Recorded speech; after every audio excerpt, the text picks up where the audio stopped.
그 이정재가 연기한 수양대군하고 실제 수양대군이 외모나 뭐 성격 면에서 많이 비슷한가요? 일단은 외모 같은 경우는 그렇게 비슷하진 않은 것 같아요.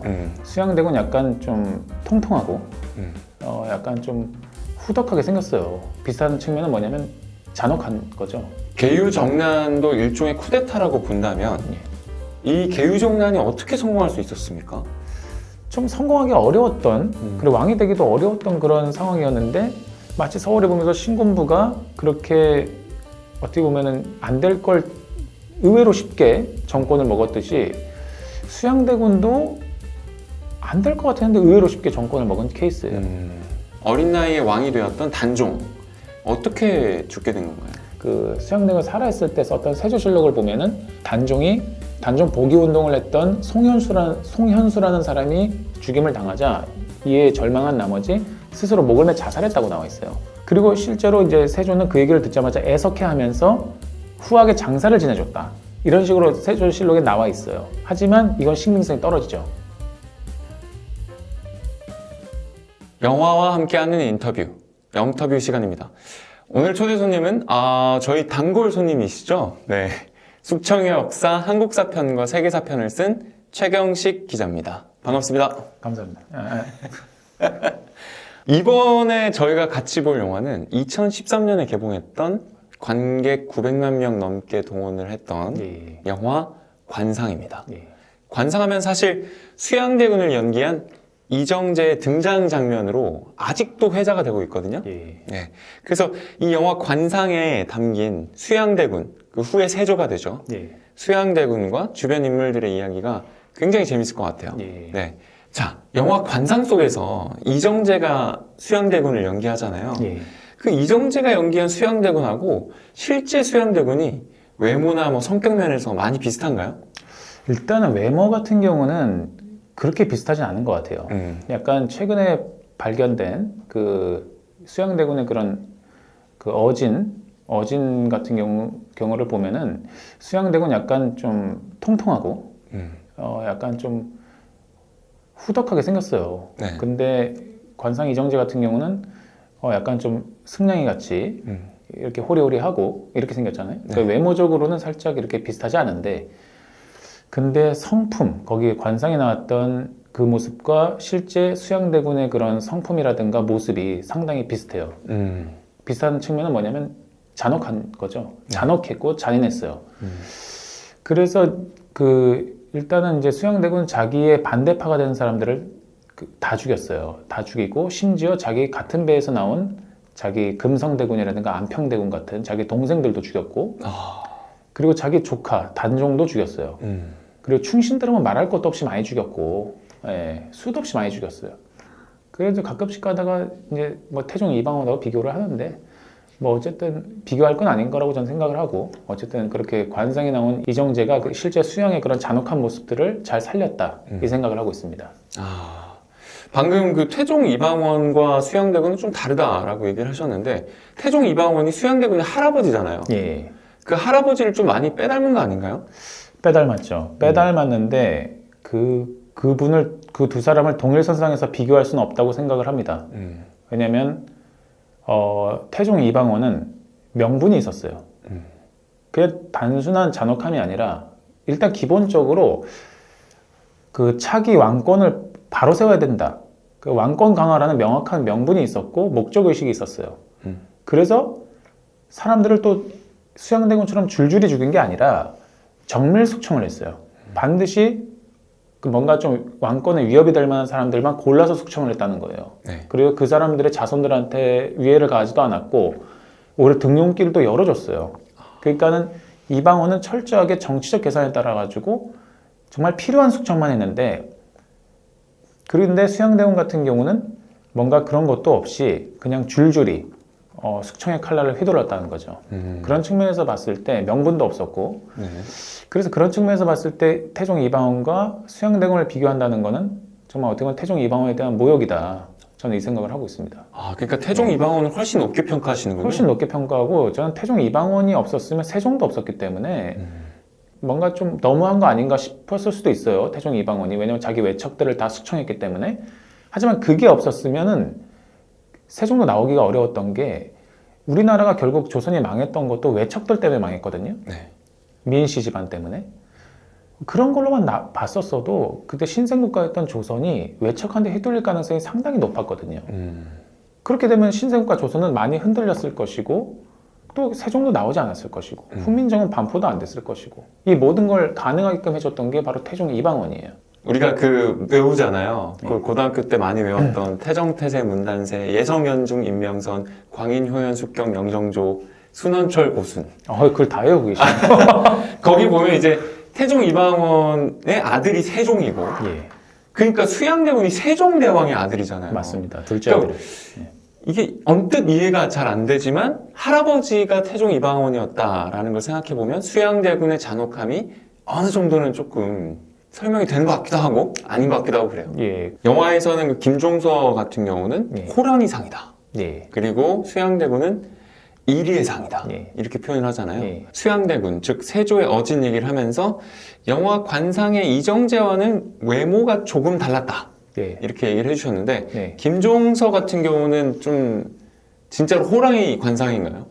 김종서 같은 경우도 약간 기록이 네. 봤을 때는 상당히 이제 풍채가 당당하고 네.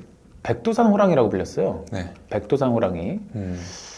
그렇게 불렸던 것을 감안하고 봤을 때 상당히 노장군의 이미지도 있었고 하지만 그러면서도 뭔가 풍채가 당당하고 호통도 치고 네. 이런 것을 봤을 때는 실제 백두산 호랑이였던 김종서의 모습과 거기 관상에 나왔던 그 백윤식 네. 그의 모습과 실제로 외모적으로도 좀 비슷하지 않았을까 그렇게 추정을 해보는 거죠. 개유정난도 일종의 쿠데타라고 본다면 예. 이 개유정난이 어떻게 성공할 수 있었습니까? 그 전부터 살짝 얘기를 하면은 일단은 수양대군 같은 경우는 왕이 될 수 없는 위치였어요. 그러니까는 어쨌든 세종의 둘째 아들이었고 첫째 아들이었던 문종이 워낙 뛰어난 왕이었어요. 그분은 그 스스로를 제갈공명에 비유할 정도로 문무를 겸비했고 그리고 세종의 웬만한 치적들 있잖아요. 훈민정음 반포라든가 연분구등법, 전분육등법 같은 전세제도 이런 여러 가지 제도를 정비하고 치국이와 화차 이런 거를 만듦에 있어서도 그 문종이 상당한 기여를 했거든. 머리가 너무 똑똑하고 세종을 꼭 빼닮은 그런 왕이었어. 게다가 그 무력까지도 좋았고 그런 엄청난 왕이었기 때문에 그런 형이 버티고 있었기 때문에 원래 왕이 될 수 없었던 그런 위치에 있다가 이제 문종이 이제 죽어요. 이제 문종이 어쨌든 그 병약했기 때문에 좀 생각보다 빨리 죽어. 그때부터 이제 수양대군이 이제 문종이 죽은 직후부터 약간은 좀 이제 자기 대권을 위해서 열심히 뛴 흔적이 있어요. 근데 또 이거 약간 좀 다른 얘기긴 한데 또 문종이 또 병사한 게 아니고 수양대군이 죽였다는 얘기도 있거든요. 그다음 암살설이 제가 또 암살의 역사라는 책에 실릴 건데 그것도 참 흥미진진한 얘기인데 제가 여기서 얘기하면 너무 좀 길어지니까 어쨌든 그렇게 석연치 않은 이유로 문종이 죽어요. 근데 문종이 죽어가지고 그 이후부터 이제 수양대군 달리기 시작해. 그러니까 그 가장 대표적으로 뭐냐면 이제 신복들을 이제 규합을 해요. 네. 그러니까 골람이라는 사람을 통해서 한명회를 끌어들여. 한명회를 끌어들이고 한명회 끌어들인 게 결정적이었고 그런 모사꾼들을 끌어들이고 그리고 또 그때 고명대신들이라고 있는데 고명대신들이 뭐냐면 이제 김종서 황보인 같이 문종한테 단종을 잘 보필해달라고 부탁을 받은 사람들이야. 그런 사람들한테 실망을 한 신숙주라든가 이런 집현전 학자들 일부를 또 끌어들여요. 그리고 양정과 임어을운 같은 사람들이 있어요. 임어을운 이런 사람들, 이런 무사들, 양아치 같은 무사들을 또 끌어들여. 이런 끌어들이면서 세력을 규합을 조금씩 해요. 또 그리고 분경 금지를 또 반대를 해요. 분경이라는 게 뭐냐면 청탁을 할 수 있게끔 하는 거예요. 그러니까 왕자들한테는 보통 사람들이 몰리다 보니까 청탁이 들어와. 그러다 보니까 이제 세력화를 할 수 있는 단초가 마련되는 거예요. 근데 김종서랑 황보인 같은 사람들이 수양대군을 경계하다 보니까 이 분경을 하는 걸 금지시켜요. 근데 수양대군이 만약에 딴 마음이 없었다면 그냥 아무 반응이 없었을 텐데 분경을 왜 못하게 하느냐. 아주 강력하게 반대를 해요. 이 딴 마음이 있었다는 얘기잖아. 그래가지고 분경 금지가 결국 철회가 돼. 그러면 또 세력화를 할 수 있는 길이 열렸죠. 또 계속 할 수 있는 길이 열려 있는 거고. 그러다가 이제 또 이제 결정적인 또 그 좀 뭔가 분기점이 뭐였냐면 이렇게 그 고명 대신 말씀드렸던 김종서, 황보인 같은 사람들이 수양대군을 그 처단해야 시기에 처단을 제대로 하지 못했어요.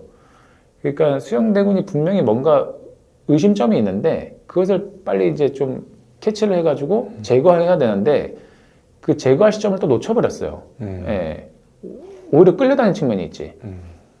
그리고 또 수양대군도 뒤로는 이렇게 열심히 준비를 했지만 겉으로는 자기는 이제 충실한 신하라는 걸 막 드러내.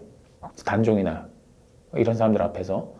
그러면서 자기가 직접 명나라로 고명사한사로 간다 그래요. 고명사한사가 뭐냐면 단종이 이제 왕위를 계승했다라는 걸 명나라한테 알려야 되잖아. 근데 먼 길이기 때문에 위험할 수 있단 말이에요.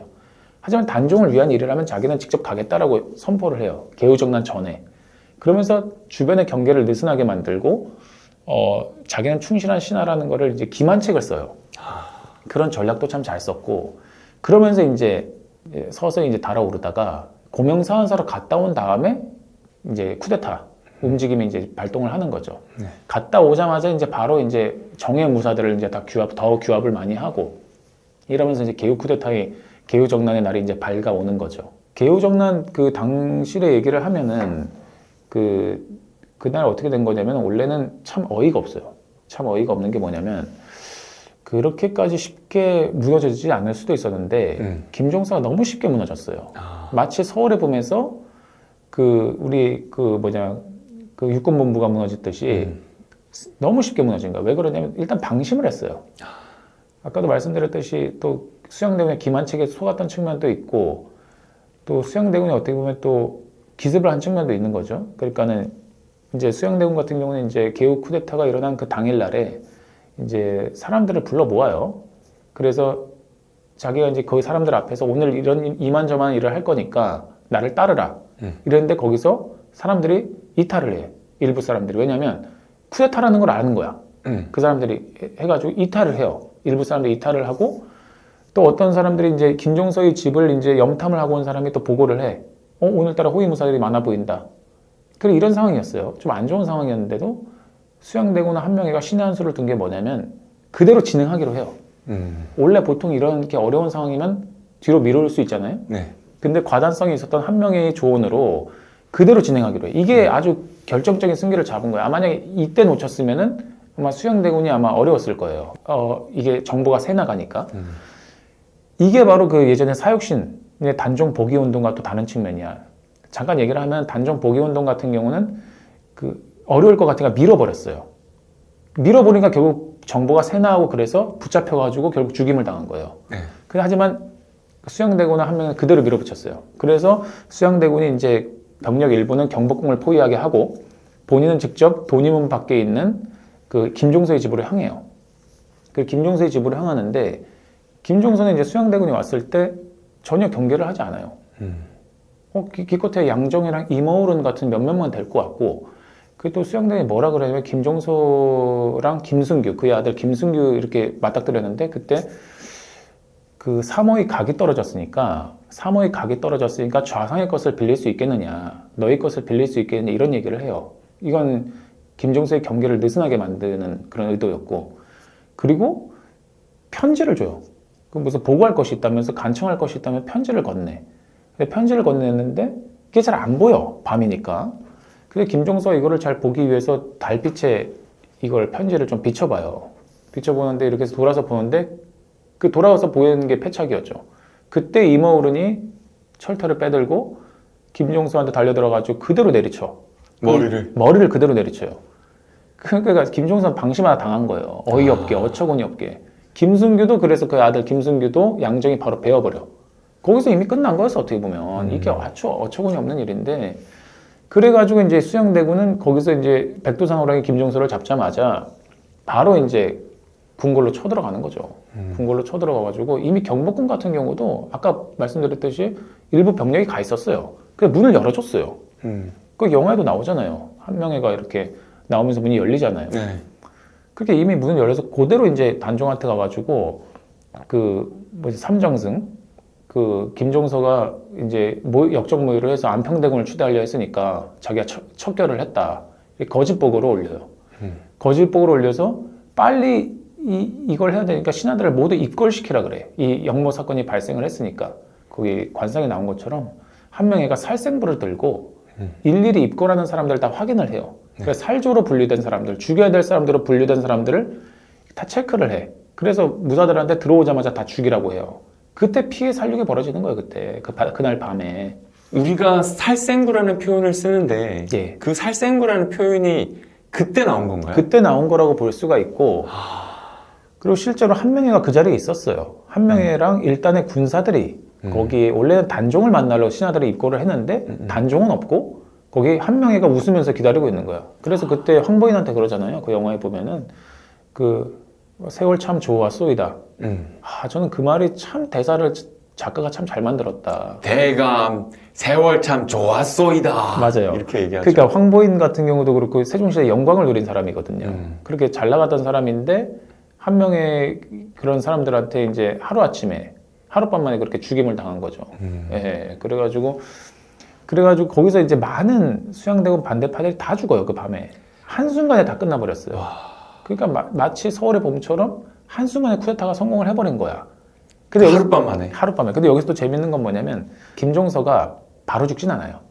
김종서가 철퇴를 맞긴 했지만 얼마 있다 좀 깨어나서 이제 보니까는 피를 흘리긴 하지만서도 정신은 좀 남아 있어가지고 이게 뭔가 수양대군이 쿠데타를 일으켰구나. 그래서 불편한 몸을 이끌고 가마를 타고 이제 단종을 지키기 위해서 들어가려고 그래요.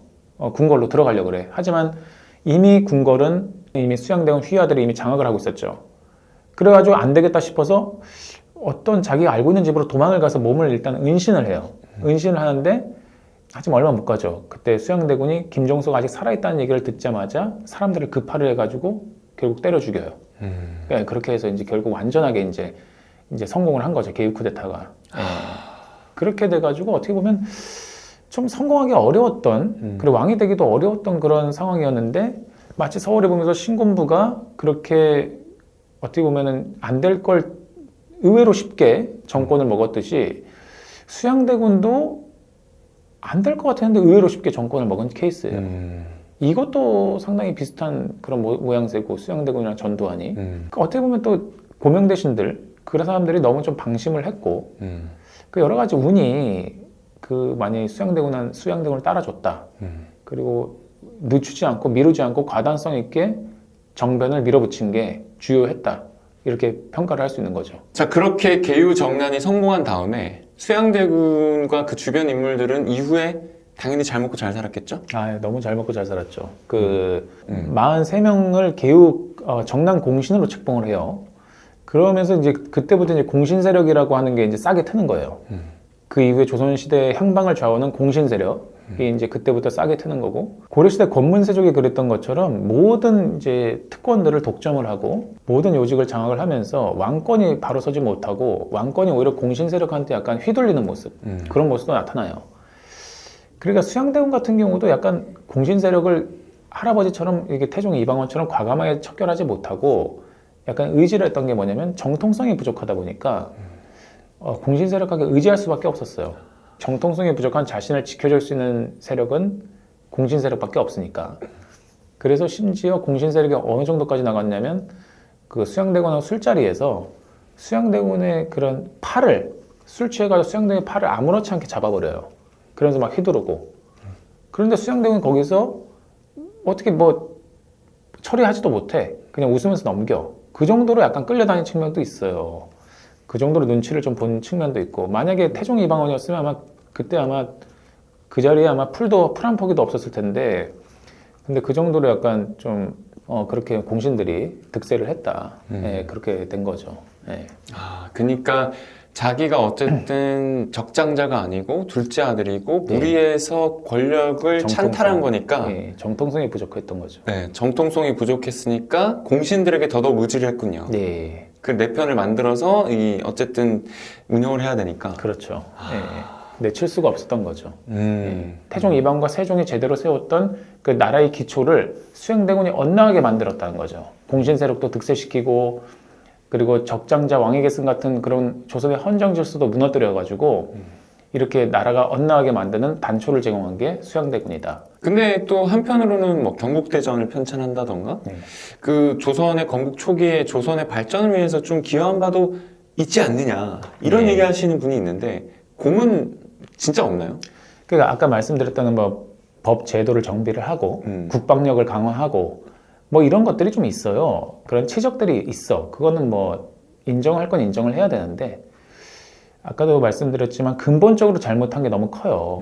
이분이. 그러니까 적장선 왕위 계승 같은 유교적 헌정 질서를 무너뜨리고 그리고 아까도 말씀드린 공신 세력을 득세시켜가지고 이 나라 왕권이 좀 약간 약화시키는 단초를 제공하고 또 공신 세력이 고려 권문 세족들처럼 약간 부패한 특권 문화를 전수받게 만들고 그럼으로써 나중에 이제 공신 인플레이션이라는 그러니까 공신들이 이게 문제가 뭐냐면 그 나중에 뭐 여러 가지 사화라든가 환국이라든가 이런 유혈 정권 교체가 많이 일어나거든요. 근데 그럴 때마다 이제 공신 세력이 항상 득세를 해요. 그 공신 세력이 그럴 때마다 득세를 해버려 가지고 이제 특권을 누리고 이제 국정을 좌지우지하고 이러다 보니까 왕권은 흔들리고 이러한 여러 가지 폐해들이 있단 말이에요. 그런 폐해들을 만든 게 또 수양대군이고 그리고 또 충신들을 많이 또 죽였어요. 충신들을 많이 죽여가지고 그 유교가 뭐야? 그 충과 효잖아요. 근데 그런 것들을 아예 다 무너뜨린 그런 근본적인 잘못이 워낙 크다 보니까 세조가 아무리 좀 치적이 있다 손 치더라도 이런 근본적인 잘못들 때문에 이거는 평가를 옳게 받을 수 없다. 그렇게 보는 거죠. 그러니까 지금 어떻게 보면 지금 역사적 평가가 세조의 치적들은 잘 기억을 안 해요. 오히려 단종이나 충신들을 더 기억을 많이 해. 그러니까 한마디로 이건 것 같아요. 그러니까 당대에는 세조가 승리했을지 모르지만 역사적 평가를 봤을 때는 사람들은 올바른 도리인 정의에 입각해가지고 세조와 단종을 평가한다는 거예요. 거기에 입각해서 세조를 쓰레기라고 보는 거고, 그리고 그게 바로 이제 역사적 평가로 이제 확정 지어진 거기 때문에 그런 측면에서 우리도 바라봐야 되지 않나 이런 생각을 하고 있습니다. 근데 그 개유정난 과정에서 사실은 수양대군이 김종서가 역무를 꾸미고 있다 이런 얘기를 이제 단종에게 얘기를 하잖아요. 네. 네. 김종서가 역무를 꾸미고 있다는 수양대군의 말이 단종에게 먹혀들려면 어느 정도 정황증거가 있었을 거 아닙니까? 예. 그러면 실제로 김종서도 굉장히 당시에 막강한 권력을 휘두른 거 아닌가요?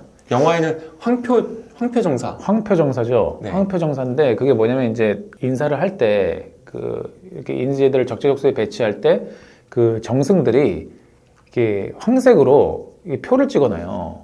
이 사람들을 임명하고 뭐 이렇게 해라. 뭐 이런 어떻게 보면 넘지 말아야 할 선을 넘는 그런 행동도 의정부에서 한 거예요. 왜냐면 워낙 단종이 나이가 어리고 그 왕권도 미약하고 좀 약간은 좀 아직 완숙이 안 됐으니까 네. 이렇게 노련미가 있는 정승들이 경험 많은 정승들이 어떻게 보면 조언 비슷하게 하는 측면에서 그렇게 한 것도 있거든요. 네. 근데 이게 해석의 차이인데 황표정사가 이게 좀 지나친 거냐? 지나쳤을 수도 볼 수도 있는데 저는 그때 단종의 그런 완숙되지 않은 그런 나이와 그런 판단력 하에서는 노련미가 많은 이런 정승들이 옆에서 조언하는 측면에서 이렇게 황표정사를 하는 것도 불가피한 측면이 있었다. 김종서나 그 황보인 이런 사람들이 그렇게까지 좀 심하게 권력 남용을 했냐? 이거는 아니라고 봐요. 예, 이건 아니다. 그건 나중에 수양대군이 약간 좀 쿠데타의 명분으로 삼기 위해서 약간 부풀렸을 수도 있고 왜곡 과장했을 수도 있는 거고요. 그리고 실제로 아까도 말씀드렸지만 어쨌든 단종이 그렇게 완숙되지 않은 상태잖아요. 그런 측면에서 봤을 때는 판단력도 제대로 안 서 있을 거고 그럼 당연히 옆에서 그 경험 많은 우리 정승들이 조언할 수 있는 거고 이렇게 할 수도 있다고 저는 생각을 하기 때문에 황표정사에 대해서 그렇게까지 뭐 이것이 뭐 반역이다 무슨 반역적인 행위다 이렇게 판단하는 건 좀 아니라고 봅니다. 나오는 영화마다 관객의 혈압을 끌어올리는 김희성 배우가 연기한 한명회. 한명회는 진짜 그렇게 머리가 잘 돌아갔나요? 한명회가 일단은 시험적인 머리는 상당히 안 좋았어요. 네. 그러니까는 과거라든가 과거 시험을 보면 항상 낙방을 했어요. 아, 공부머리는 별로였고. 공부머리는 별로였는데 권모술수라든가 이런 정치적인 모략 이런 것들에 있어서는 엄청나게 타의 추종을 불허했어요. 그래가지고 어떻게 보면 수양대군이 세조가 될 수 있었던 거는 한명회가 없었으면 불가능했을 것이다. 개유정난도 어떻게 보면 한명회의 머리에서 나온 거거든요. 네. 한명회가 실제로 주도를 했고 그리고 실제로 한명회가 세조를 죽으면서 또 살려요. 그 이후에 이제 그 아까도 말씀드렸던 사육신들의 이제 단종 복위 운동이 벌어졌을 때도 원래 거기서 또 이제 세조가 이제 사육신들의 그런 계략에 말려 들어가지고 죽을 수도 있었는데 한명회가 정말 뭐랄까 타의 추종을 불허하는 그런 생각과 그걸로 그 세조를 그 죽음의 위기에서 구해내기도 해요. 그래서 어쨌든 그 한명회라는 사람이 정말 그 영화에 나온 것처럼 아주 출중한 모사꾼이었다.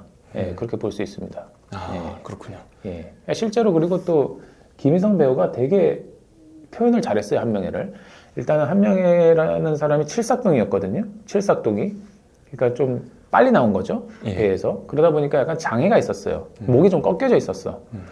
그런 것도 잘 살렸고 김희성 배우 뭐 약간 목이 꺾여서 나오잖아요. 네. 그리고 김희성 배우가 초반에 전면에 등장하지 않아요. 항상 어둠에 가려져 있어서 뒤에서 약간 예사롭지 않은 목소리와 예사롭지 않은 그런 그림자, 그러니까 배우에서 뭔가를 조종하는 모사꾼의 이미지 이런 걸로 나오거든요. 네. 근데 그게 바로 한명의 모습이었던 것 같아요, 제가.